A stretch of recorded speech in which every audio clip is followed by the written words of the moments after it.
if 90% of A is equal to 30% of B is equal to X percentage of A, then the value of X is கண்டுபிடிக்கணும்.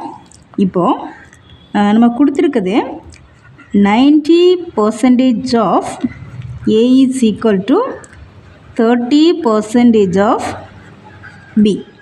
இப்போ இதை எப்படி எழுதணும் அப்படின்னா 90/100, இந்த ஆஃபோட மீனிங் வந்து into A is equal to 30/100 into B.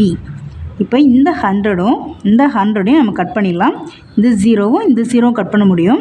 இப்போ இது என்ன ஆகும்னா 9A is equal to 3B.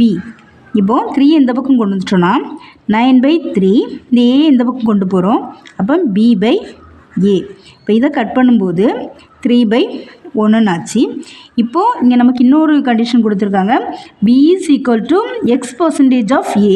So இதை நம்ம இதில் சப்ஸ்டியூட் பண்ணுறோம்.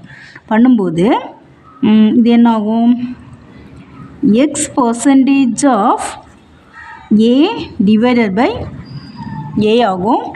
இப்போது X percentage எப்படி எழுதலாம், X/100 இன்ட்டு A/A. இந்த ஏயும் இந்த ஏயும் கட் ஆகிடுச்சுன்னா இங்கே என்ன, இது 3. இப்போ 3 ஈக்குவல் டு X/100. இப்போ X is equal to 300 equal to X. So answer 300.